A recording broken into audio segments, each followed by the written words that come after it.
Live India 24 channel में आप सभी का बहुत बहुत स्वागत है। आइए सुनते हैं मुंशी प्रेमचंद जी द्वारा लिखित उपन्यास सेवा सदन का भाग 14। शर्मा जी को भागने का रास्ता ना रहा। जाकर घोड़े को देखा, डिग्बी साहब से मिले, दाम पूछे। उन्होंने 400 रुपये मांगे, इससे कौड़ी कम नहीं। अब इतने रुपए कहाँ से आए? घर में अगर 100-200 रुपए थे तो वह सुभद्रा के पास थे, और सुभद्रा से इस विषय में शर्मा जी को सहानुभूति की लेशमात भी आशा न थी। उपकारी बैंक के मैनेजर बाबू चारूचंद्र से उनकी मित्रता थी। उनसे उधार लेने का विचार किया, लेकिन आज तक शर्मा जी को ऋण मांगने का अवसर नहीं पड़ा था। बार बार इदारा करते और फिर हिम्मत हार जाते। कहीं वह इनकार कर गए, तब इस इनकार का भीषण भय उन्हें सता रहा था। वह यह बिल्कुल न जानते थे कि लोग कैसे महाजनों पर अपना विश्वास जमा लेते हैं। कई बार कलम दवात लेकर रुक्का लिखाने बैठे, किंतु लिखें क्या यह न सूझा। इसी बीच में सदन डिग्बी साहब के यहाँ से घोड़ा ले आया। जीन साज का मूल्य 50 रुपये और हो गया। दूसरे दिन रुपए चुका देने का वादा हुआ। केवल रात भर की मोहलत थी। प्रातःकाल रुपए देना परमावश्यक था, किंतु उन्हें चारों ओर अंधकार दिखाई देने लगा। उन्हें आज अपनी क्षुद्रता का ज्ञान हुआ। जो मनुष्य कभी पहाड़ पर नहीं चढ़ा है, उसका सिर एक छोटे से टीले पर भी चक्कर खाने लगता है। इस दुरावस्था में सुभद्रा के सिवा उन्हें कोई अवलंबन न सूझा। उसे उनकी रौनी सूरत देखी तो पूछा, आज इतना उदास क्यों हो? जी तो अच्छा है। शर्मा जी ने सिर झुकाकर उत्तर दिया, हाँ जी तो अच्छा है। सुभद्रा बोली, तो चेहरा क्यों उतरा है? शर्मा जी बोले, क्या बताऊं, कुछ कहा नहीं जाता। सदन के मारे हैरान हूँ। कई दिन से घोड़े की रट लगाए हुए था। आज डिग्बी साहब के यहाँ से घोड़ा ले आया। 450 रुपये के मत्थे डाल दिए। सुभद्रा ने विस्मित होकर कहा, अच्छा यह सब हो गया और मुझे खबर भी नहीं?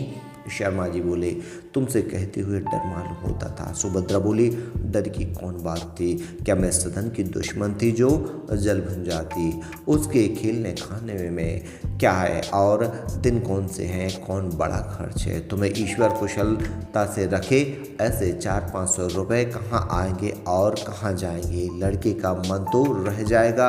उसी भाई का तो बेटा है जिसने आपको पाल पोस कर आज इस योग्य बनाया। शर्मा जी इस व्यंग के लिए तैयार थे, इसलिए उन्होंने सदन की शिकायत करके यह बात छोड़ी थी, किंतु वास्तव में उन्हें सदन का यह व्यसन उतना दुखजनक नहीं मालूम होता था जितनी अपनी दारुण धनहीनता। सुभद्रा की सहानुभूति प्राप्त करने के लिए उन्हें हृदय में बैठना जरूरी था।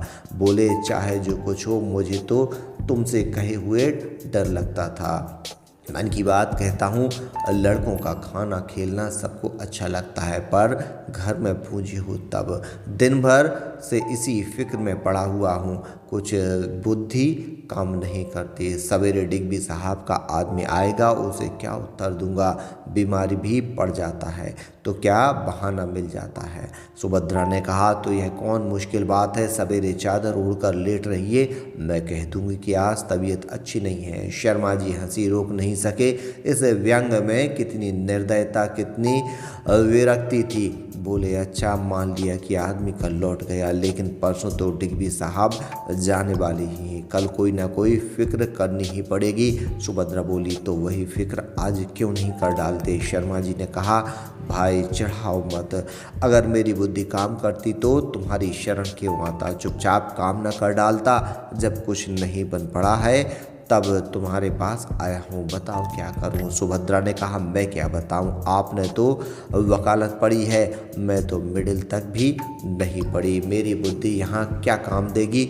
इतना जानती हूँ कि घोड़े को द्वार पर हिनहिनाते सुनकर बैरियों की छाती भड़क जाएगी। जिस वक्त आप सदन को उस पर बैठे देखेंगे तो आंखें तृप्त हो जाएंगी। शर्मा जी बोले, और वही तो पूछता हूँ कि यह विलासाएं कैसे पूरी हों? सुभद्रा बोली, ईश्वर पर भरोसा रखिए, वह कोई न कोई जुगत निकालेगा ही। शर्मा जी फिर बोले, तुम तो ताने देने लगी। सुभद्रा ने कहा, इसके सिवा मेरे पास और है ही क्या। अगर आप समझते हो कि मेरे पास रुपए होंगे तो यह आपकी भूल है, मुझे हेर फेर करना नहीं आता। संदूक की चाबी लीजिए, 100-125 रुपये पड़े हुए हैं, निकाल ले आइए। बाकी के लिए कोई फिक्र कीजिएगा। आपके कितने ही मित्र हैं, क्या 200-400 रुपये का प्रबंध नहीं कर सकेंगे। यद्यपि पद्म सिंह यही उत्तर पाने की आशा रखते थे, पर कानों से सुनकर वह अधीर हो गए। गांठ जरा भी हल्की न पड़ी। चुपचाप आकाश की ओर ताकने लगे, जैसे कोई अथाह जल के बहा जाता हो। सुभद्रा संदूक की चाबी देने को तैयार तो थी, लेकिन संदूक में 100 रुपए की जगह पूरे 500 रुपये बटुए में रखे हुए थे। यह सुभद्रा की 2 साल की कमाई थी। इन रुपयों को देख देखकर सुभद्रा फूली न समाती थी। कभी सोचती अब की घर चलाऊंगी तो भाभी के लिए अच्छा सा कंगन लेती जाऊंगी और गांव की सब कन्याओं के लिए एक एक साड़ी। कभी सोचती यही कोई काम पड़ जाए और शर्मा जी रुपए के लिए परेशान हो तो मैं चट से निकाल कर दे दूंगी। वह कैसे प्रसन्न होंगे, चकित हो जाएंगे। साधारणतः युक्तियों के हृदय में ऐसे उदार भाव नहीं उठा करते। वह रुपए जमा करती हैं अपने गहने के लिए, लेकिन सुभद्रा बड़े धनी घर की बेटी थी, गहनों से मन भरा हुआ था। उसे रुपए का जरा भी लोभ ना था। हाँ, एक ऐसे अनावश्यक कार्य के लिए उन्हें निकालने में कष्ट होता था, पर पंडित जी की रोनी सूरत देखकर उसे दया आ गई। बोली, आपने बैठे बैठा यह चिंता अपने से ली, सीधी सी बात थी। कह देते भाई रुपए नहीं है, तब तक किसी तरह काम चलाओ। इस तरह मन बढ़ाना कौन सी अच्छी बात है। आज घोड़ी की जिद की है, कल मोटर कार की धुन होगी, तब क्या कीजिएगा। माना कि दादाजी ने आपके साथ बड़े अच्छे सलूक किए हैं, लेकिन सब काम अपनी हैसियत देकर ही किए जाते हैं। दादाजी यह सुनकर आपसे खुश न होंगे। यह कहकर वह झमक कर उठी और संदूक में से 100 रुपये की 5 पोटलियाँ निकाल लाई, उन्हें पति के सामने पटक दिया और कहा, यह लीजिए 500 रुपये हैं, जो चाहे कीजिए। रखे रहते तो आप ही के काम आते, पर ले जाइए, किसी भांति अपनी चिंता तो मिटाइए। अब संदूक में फूटी कौड़ी भी नहीं है। पंडित जी ने हक बकाकर रुपए की ओर ताकर नेत्रों से देखा। उन पर टूटे नहीं, मन का बोझ हल्का अवश्य हुआ। चेहरे से चित्त की शांति झलकने लगी, किंतु वह उल्लास, वह विहलता जिसकी सुभद्रा को आशा थी, दिखाई न दे। एक ही क्षण में वह शांति की झलक भी मिट गई। खेद और लज्जा का रंग प्रकट हुआ। इन रुपयों में हाथ लगाना उन्हें अतीव अनुचित प्रतीत हुआ। सोचने लगे, मालूम नहीं सुभद्रा ने किस नियत से यह रुपए बचाए थे, मालूम नहीं उनके लिए कौन कौन से कष्ट सहे थे। सुभद्रा ने पूछा।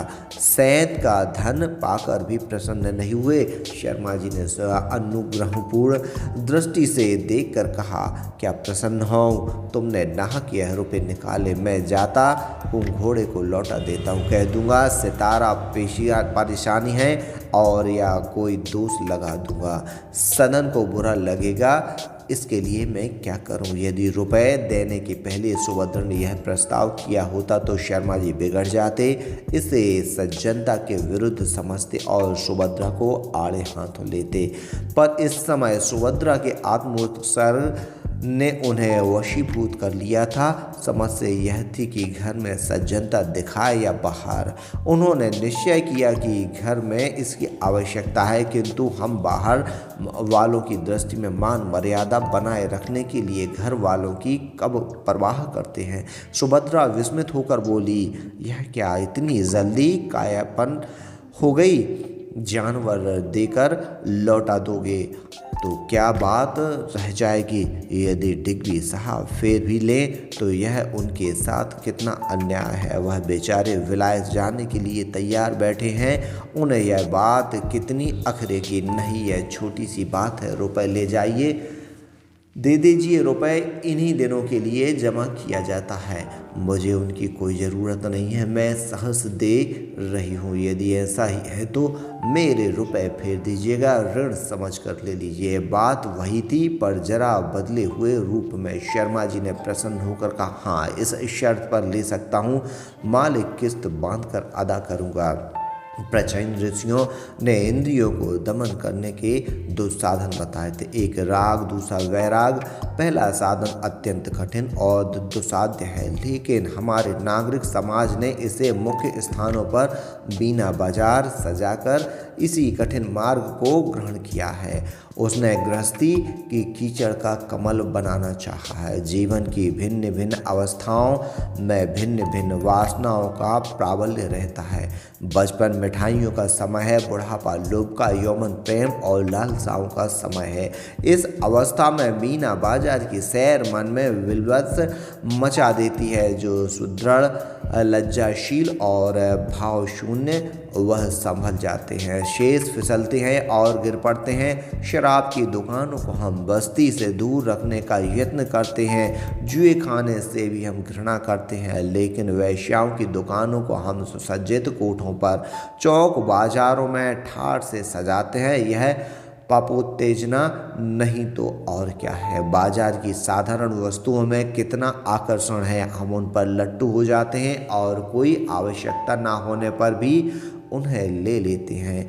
तब वह कौन सा हृदय है जो रूपराशि जैसे अमूल्य रत्न पर मर मिटेगा?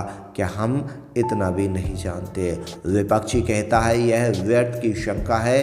सहस्त्रों युवक नित्य शहरों में घूमते रहते हैं, किंतु उनमें से विरला ही कोई बिगड़ता है। वह मानव पतन का प्रत्यक्ष प्रमाण चाहता है, किंतु उसे मालूम नहीं कि वायु की भांति दुर्बलता भी एक अदृश्य वस्तु है, जिसका ज्ञान उसके कर्म से ही हो जाता है। हम इतने निर्लज्ज, इतने साहस रहित क्यों हैं? हमें आत्मगौरव का इतना अभाव क्यों है? हमारी निर्जीवता का क्या कारण है? ये मानसिक दुर्बलता के लक्षण है। इसलिए आवश्यक है कि इस विष भरी नागरिकों को आबादी से दूर किसी पृथक स्थान पर रखा जाए, तब इन निंद स्थानों की ओर सैर करने को जाते हुए संकोच होगा। यदि वह आबादी से दूर हो और वहाँ घूमने के लिए किसी बहाने की गुंजाइश ना हो, तो बहुत कम बेहया आदमी होंगे जो इस मीना बाजार में कदम रखने का साहस कर सकते हैं। कई महीने बीत गए, वर्षा काल आ पहुंचा, मेलों ठेलों की धूम मच गई। सदन बाकी सजधज बनाए मनचले घोड़े पर चारों ओर घूमा करता। इसके हृदय में प्रेम लालसा की एक आग सी चलती रहती थी। अब वह इतना निशंक हो गया था कि दाल मंडी में घोड़े से उतरकर तंबोलियों की दुकान पर पान खाने बैठ जाता। वह समझ आते यह कोई बिगड़ा हुआ रह जाता है। उसे रूप हाट की नई नई वह समझते यह कोई बिगड़ा हुआ रह जाता है। इससे रूप हाट की नई नई घटनाओं का वर्णन करते, गाने में कौन अच्छी और कौन सुंदरता में अद्वितीय है, इसकी चर्चा छिड़ जाती। इस बाजार में नित्य यह चर्चा रहती। सदन इन बातों को चाव से सुनता। अब तक वह कुछ रसज्ञ हो गया था। पहले जो गज़लें निरर्थक मालूम होती थीं, उन्हें सुनकर अब उसके हृदय का एक एक तार सितार की भांति गूंजने लगा। संगीत के मधुर स्वर उसे उन्मत्त कर देते। बड़ी कठिनता से वह अपने को कोठों पर चढ़ने से रोक सकता था। ये पदम सिंह सदन को फैशनेबल तो बनाना चाहते थे, लेकिन उसका बांकपन उसकी आंखों में खटकता था। वह नित्य वायु सेवन करने जाते, पर सदन उन्हें पार्क या मैदान में कहीं नहीं मिलता। वह सोचते कि यह रोज कहाँ घूमने जाता है, कहीं उसे दाल मंडी की हवा तो नहीं लगी। उन्होंने 2-3 बार सदन को दाल मंडी में खड़े देखा। उन्हें देखते ही सदर चट एक दुकान पर बैठ जाता और कुछ ना कुछ खरीदने लगता। शर्मा जी उसे देखते और सिर नीचा किए हुए निकल जाते। बहुत चाहते कि सदन को इधर आने से रोके, किंतु लज्जावश कुछ ना कह सकते। एक दिन शर्मा जी सैर करने जा रहे थे कि रास्ते में 2 सज्जनों से भेंट हो गई। यह दोनों म्यूनिसिपैलिटी के मेंबर थे। एक का नाम था अबुल वफा, दूसरे का अब्दुल लतीफ़। ये दोनों फिटन पर सैर करने जा रहे थे। शर्मा जी को देखते ही रुक गए